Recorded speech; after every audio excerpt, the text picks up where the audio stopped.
कहानी की शुरुआत में हम एक यंग कपल मैट और नादिया को देखते हैं जो अपने नए घर में रहने के लिए आए थे। ये घर एक सुनसान इलाके में होता है जिसके आसपास न कोई दूसरा घर और न ही आबादी होती है। शहर के शोर शराबे से तंग होकर मैट और नादिया को भी एक ऐसा ही शांत घर चाहिए था और यह खूबसूरत घर मैट को काफी कम कीमत में मिल गया था। ये दोनों जब घर के अंदर आते हैं तो घर काफी बुरी हालत में था, जैसे ये घर कई सालों से खाली पड़ा हुआ हो। इसलिए ये दोनों घर की साफ सफाई करने लग जाते हैं और जो भी फालतू सामान होता है मैट खिड़की से बाहर फेंकने लगता है। किचन को साफ करते समय नादिया को एक मरा हुआ बर्ड दिखाई देता है जिसे दफनाने के लिए वो बाहर ले जाती है, लेकिन तभी ऊपर खिड़की से मैट नादिया को आवाज देता है जिससे नादिया का ध्यान ऊपर मैट की तरफ चला जाता है और जब वो वापस उस बर्ड की तरफ देखती है तो वो बर्ड गायब हो चुका था। ये देखकर नादिया को कुछ अजीब लगता है और सोचती है कि अचानक वो परिंदा कहाँ गायब हो गया। दूसरी तरफ मैट को भी दीवार में एक अजीब सी चीज दिखाई देती है जिसे देखने के लिए वो वॉलपेपर को फाड़कर हटा देता है और वहाँ मैट को एक बड़ा दरवाजा दिखाई देता है जिसे खोलने के लिए चाबी की जरूरत थी। अब मैट उस दरवाजे की चाबी ढूंढने लगता है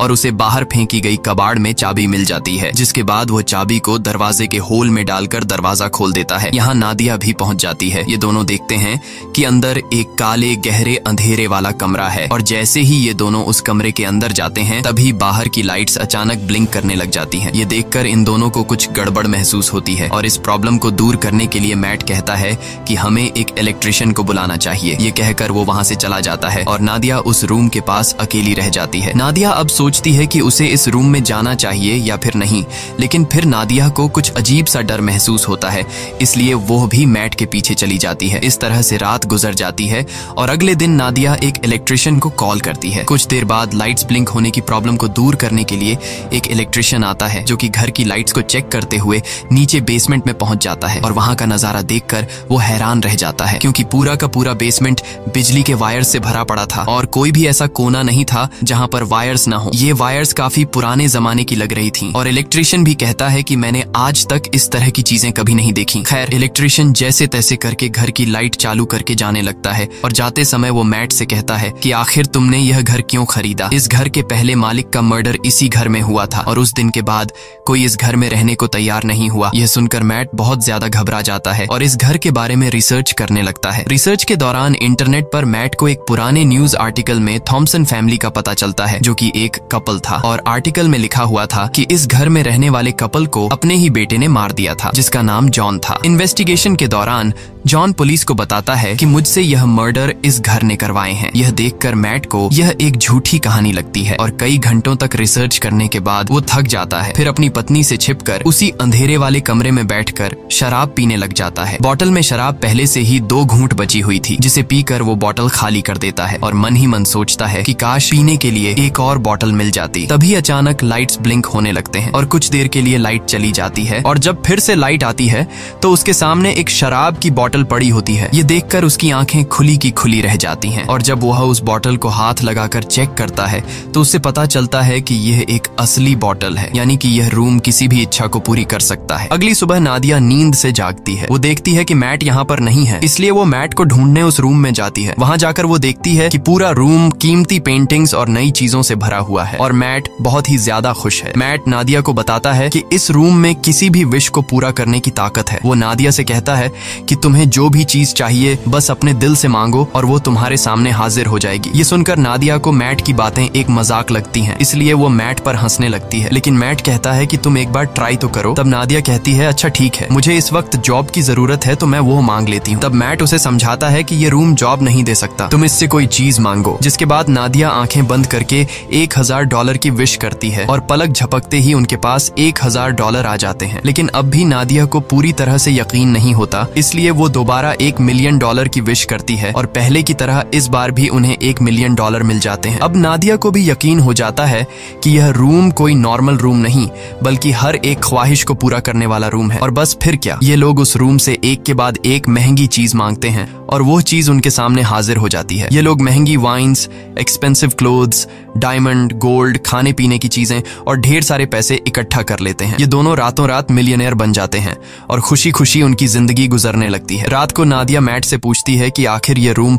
उनकी इतनी सारी विशेस कैसे पूरी कर रहा है, लेकिन मैट कहता है कि हमें इस बारे में बिल्कुल भी नहीं सोचना चाहिए, हमें बस एंजॉय करना है। इस तरह से ये दोनों अगले कई दिनों तक अपनी जिंदगी बिलियनर्स की तरह गुजारते हैं। हर बार जब भी उनकी कोई विश होती तो लाइट्स टिमटिमाती थी और उनकी सारी ख्वाहिशें बेसमेंट में बने उस रूम में तुरंत पूरी हो जाती। ये दोनों डांस करते हैं, पार्टीज करते हैं और खूब मजे लेते हैं। लेकिन उनकी यह चमक दमक वाली जिंदगी अब कुछ ही दिनों की मेहमान थी और अब उनके बुरे दिन शुरू होने वाले थे। वैसे तो यह रूम हर एक चीज दे सकता था, पर एक चीज जो इन दोनों की जिंदगी की सबसे बड़ी ख्वाहिश थी और वो चीज उन्हें रूम दे भी सकता था। लेकिन ये दोनों रूम से उस चीज को मांगने के लिए तैयार नहीं थे और वो चीज कुछ और नहीं बल्कि एक बच्चा था। एक दिन मैट नादिया को बच्चे का एक झूला गिफ्ट करता है, जो कि इस बात का इशारा था कि हमें बच्चे के लिए ट्राई करना चाहिए। मैट नादिया को समझाता है कि हमें एक बार फिर से कोशिश करनी चाहिए, लेकिन नादिया इसके लिए तैयार नहीं होती क्योंकि पहले भी उसके 2 मिसकैरेजेस हो चुके थे। अब नादिया परेशान हो जाती है। काफी देर तक सोचने के बाद वो इस रूम में जाकर एक बच्चे की विश करती है और बच्चा उसे मिल भी जाता है। जब मैट आकर नादिया को बच्चे के साथ देखता है तो वो बहुत गुस्सा हो जाता है और नादिया को डांटने लगता है कि तुम्हें बिना परमिशन के बच्चे को नहीं लेना चाहिए था। इस बात पर इन दोनों के बीच काफी देर तक बहस होती है। नादिया कहती है कि उसने यह शॉर्टकट इसलिए अपनाया ताकि मिसकैरेज या लेबर पेन की तकलीफें उसे न झेलनी पड़े। वो कहती है कि हम दोनों इस बच्चे के साथ बहुत खुश रहेंगे, पर मैट इस बच्चे को एक्सेप्ट करने के लिए तैयार नहीं था और वो नादिया से कहता है कि तुम उस रूम में जाकर रूम से इस बच्चे को वापस लेने की विश करो। अब नादिया न चाहते हुए भी उस रूम में आती है और बच्चे को गायब करने की कोशिश करती है, पर वो ऐसा नहीं कर पाती, इसलिए वो बच्चे को मैट के हवाले कर देती है। अब गोद में बच्चे को लेकर मैट भी इमोशनल हो जाता है और वो भी उस बच्चे को गायब करने की विश नहीं कर पाता और बच्चे को वापस नादिया की गोद में डाल देता है। अब यह दोनों फैसला कर लेते हैं कि इस बच्चे को पालेंगे और इस तरह से ये दोनों एक बच्चे के पेरेंट्स भी बन जाते हैं। अब बच्चे को लेकर नादिया तो काफी खुश थी, पर मैट को इस बच्चे से बिल्कुल भी लगाव नहीं था और मैट इस रूम के बारे में और जानकारी हासिल करना चाहता था, इसलिए वो फिर से रिसर्च करने लग जाता है और उससे पता चलता है कि वो लड़का जिसने इस घर के ओनर यानी अपने माँ बाप को मार दिया था वो अभी भी जिंदा है और एक मेंटल हॉस्पिटल में जिंदगी बिता रहा है। यह जानने के बाद मैट अपने विश के जरिए मांगे गए पैसों के ढेर से कुछ पैसे अपनी पॉकेट में रखता है और जॉन से मिलने के लिए निकल पड़ता है। हॉस्पिटल पहुंचने के बाद नर्स मैट से पूछती है, क्या तुम एक रिपोर्टर हो? क्योंकि पिछले 45 सालों से जॉन के लिए कोई भी परिवार का बंदा नहीं आया। ये सुनकर मैट झूठ बोल देता है कि मैं भी एक रिपोर्टर हूँ। कुछ देर बाद जॉन आता है। जॉन बूढ़ा हो चुका था और जॉन पीछे वाले टेबल पर बैठकर मैट से कहता है, मुझे तुम्हारा ही इंतजार था। ये सुनकर मैट को कुछ अजीब लगता है और वो डायरेक्ट जॉन से पूछता है कि तुम इस रूम के बारे में क्या जानते हो और तुमने अपने मॉम डैड को क्यों मारा? तब जॉन कहता है कि मैंने अपने पेरेंट्स को नहीं मारा बल्कि उस रूम ने मुझसे यह करवाया। इसके बाद जॉन मुस्कुराते हुए कहता है, मुझे पता है कि तुम अभी मजे कर रहे हो, खूब खाना पीना, महंगे कपड़े और एंजॉय, लेकिन जल्द ही इसकी कीमत तुम्हें चुकानी पड़ेगी। और जॉन मैट से कहता है, जितनी जल्दी हो सके इस घर को छोड़ दो। मैट को जॉन की दिमागी हालत ठीक नहीं लगती, इसलिए वो उसे वहीं पर छोड़कर घर लौटने लगता है। रास्ते में वो पेट्रोल पंप पर गाड़ी में पेट्रोल डालने के लिए गाड़ी खड़ी करता है। पेट्रोल डलवाने के बाद जब मैट एम्प्लॉई को पैसे देने के लिए जेब में हाथ डालता है तो उसके हाथ में पैसों की जगह राख निकलती है। यह देखकर वो परेशान हो जाता है और दूसरी जेब से एम्प्लॉई को पैसे पकड़ाकर सीधे घर पहुंचता है और सोचने लगता है कि जाते हुए उसने ढेर सारे पैसे अपनी जेब में डाले थे, फिर अचानक वो पैसे कहाँ गायब हो गए। अब इस बात को कंफर्म करने के लिए उसने रूम से विश के जरिए जो पैसे मांगे थे वो उन पैसों को उठाकर बाहर खिड़की से फेंक देता है और देखते ही देखते वो पैसे अचानक गायब हो जाते हैं। इसके बाद मैट विश के जरिए मांगी गई एक पेंटिंग को उठाकर उसका आधा हिस्सा घर के अंदर रखता है और आधा बाहर। कुछ ही देर बाद जो हिस्सा घर से बाहर था वो राख में बदल जाता है और बाकी का हिस्सा वैसा का वैसा ही रहता है। यह देखकर मैट समझ जाता है कि वो लोग इस रूम से मिली किसी भी चीज को घर के बाहर नहीं ले जा सकते, नहीं तो वो सारी चीजें राख में बदल जाएंगी। मैट अब रूम की दीवार को तोड़ने लगता है ताकि उसे पता चल सके कि आखिर इस रूम में क्या छिपा है, पर दीवारों के अंदर उलझी हुई वायर्स के अलावा और कुछ भी नहीं था। हर जगह बस वायर्स ही वायर्स थीं। दीवारों को तोड़ने के शोर से नादिया भी वहाँ पर पहुँच जाती है। नादिया बच्चे को गोद में लिए बाहर की तरफ जाने लगती है, पर मैट उसे बाहर जाने से रोक लेता है और कहता है कि बच्चे को बाहर ले जाना सेफ नहीं है। वो उसे असली वजह नहीं बता पाता, मगर खुद उसे पता चल चुका था कि जो कुछ भी उस कमरे से विश के जरिए मांगा गया है उसे यहाँ से बाहर निकालने पर वो खत्म हो जाएगा। लेकिन मैट के मना करने के बावजूद भी नादिया बच्चे को बाहर ले जाती है। बाहर ले जाते ही बच्चा जोर जोर से रोना शुरू कर देता है और उसका कलर बदलने लगता है। यह देखकर नादिया भी चिल्लाने लगती है। नादिया की आवाज सुनकर मैट दौड़कर उसके पास जाता आता है और दोनों को उठाकर घर के अंदर ले आता है। और अब हम देखते हैं कि वो छोटा बच्चा अब छोटा बच्चा नहीं रहा, बल्कि वो कुछ ही सेकंड में 8 साल का लड़का बन चुका था। यहाँ मैट नादिया को सारी सच्चाई बता देता है कि वो रूम हमारी हर विश को पूरी कर सकता है, पर हम उसकी दी हुई चीजों को घर से बाहर नहीं निकाल सकते, वरना वो चीजें पुरानी होकर राख में बदल जाएंगी। ये सुनकर नादिया को बहुत दुख होता है और अब ये दोनों डिसाइड करते हैं कि इस बच्चे को घर में ही रखेंगे, कभी भी बाहर जाने नहीं देंगे, नहीं तो वो मारा जाएगा। इस तरह से दिन गुजरते हैं। नादिया बच्चे को घर के अंदर ही सब चीजें सिखाती है। वो उसे अपना बेटा मानती है और इस बच्चे का नाम रखती है शेन। शेन बाकी बच्चों से काफी अलग था। वो किसी की भी बात नहीं मानता और न ही उस पर किसी बात का असर पड़ता। उसकी हरकतें बिल्कुल भी बच्चों जैसी नहीं थी। खाने के दौरान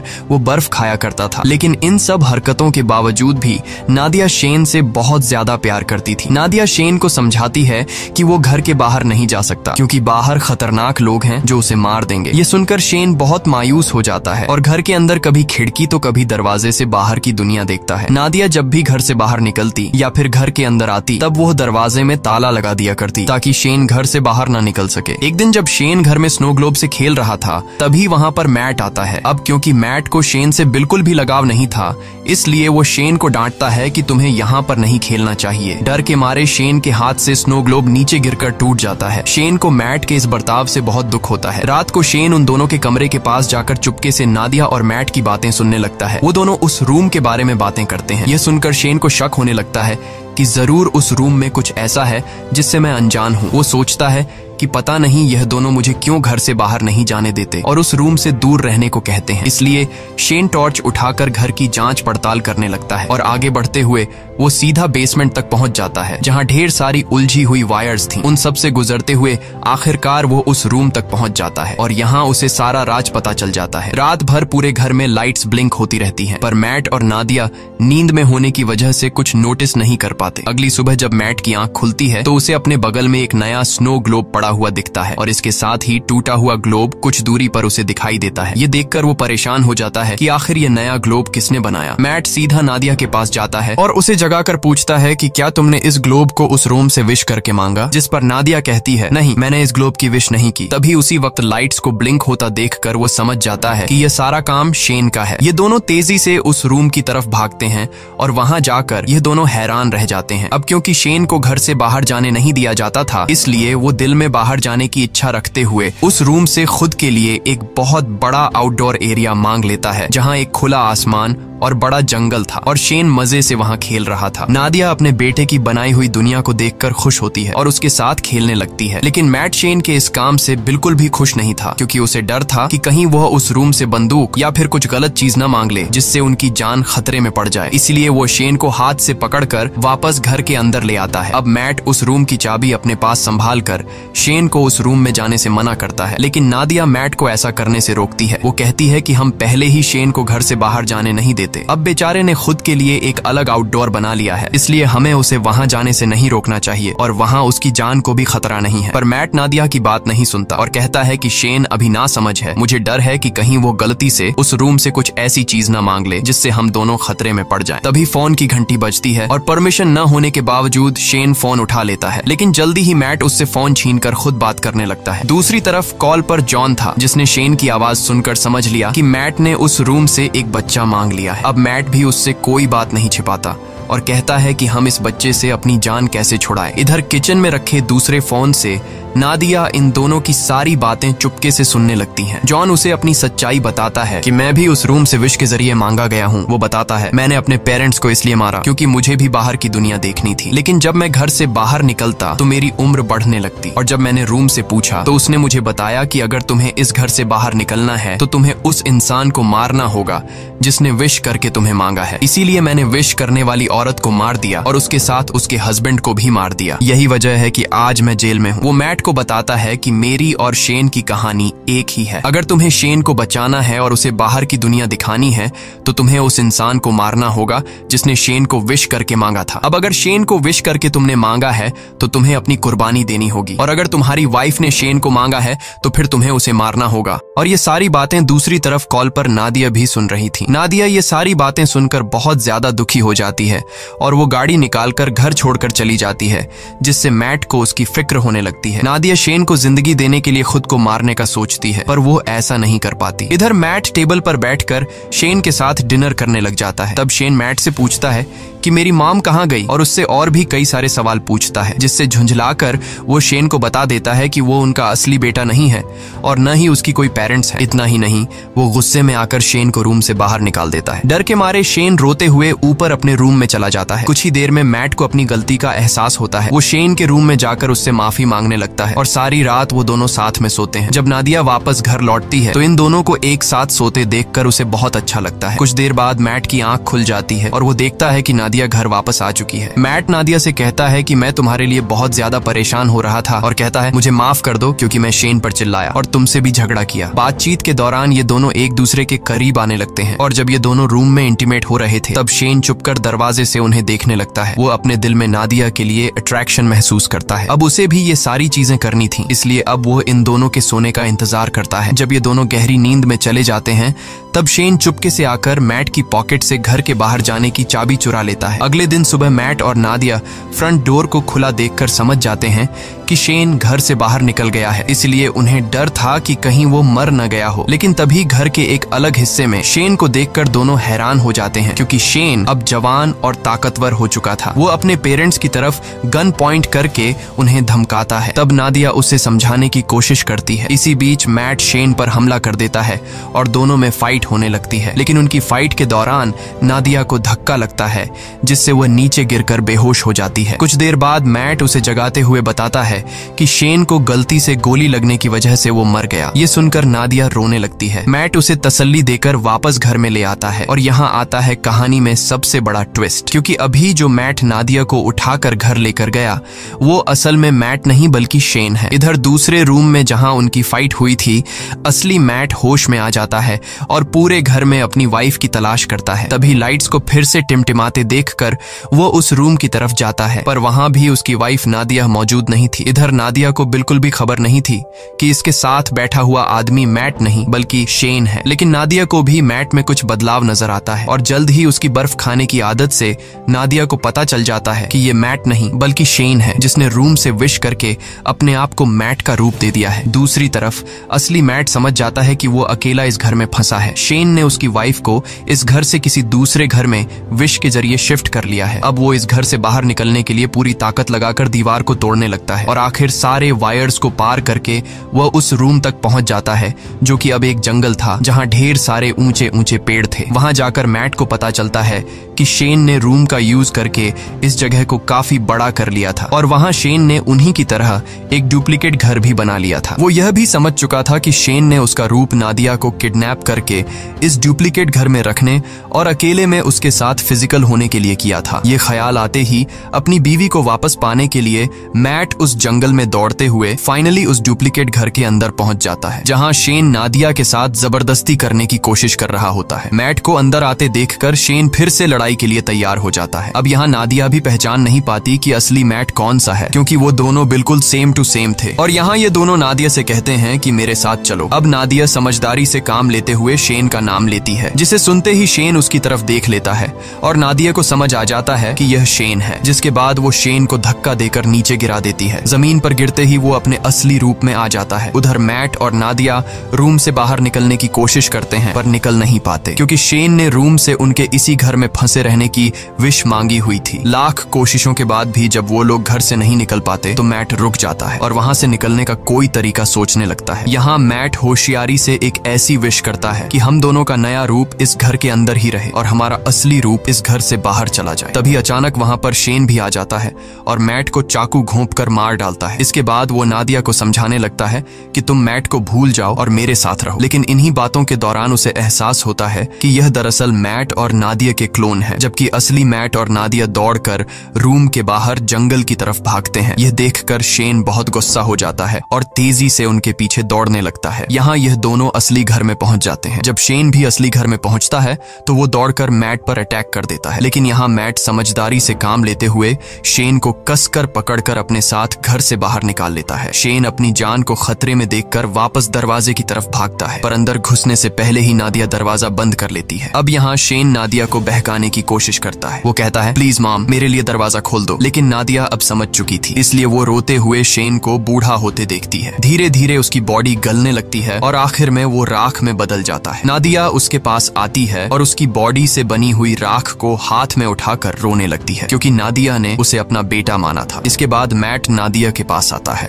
और दोनों एक दूसरे को गले लगा लेते हैं। अब सीन शिफ्ट होता है और हमें कुछ महीने बाद का सीन दिखाया जाता है, जहां मैट और नादिया एक छोटे से घर में सेटल्ड हो जाते हैं और सुकून से रहने लगते हैं। पर थोड़े ही दिनों बाद नादिया डरते हुए अपना प्रेगनेंसी टेस्ट करती है और रिपोर्ट पॉजिटिव आती है, यानी अब इन दोनों का खुद का एक बेबी आने वाला है। इसी के साथ ये कहानी खत्म हो जाती है। अगर आपको ये वीडियो अच्छी लगी हो तो हमारे चैनल को सब्सक्राइब और वीडियो को लाइक जरूर कीजिएगा।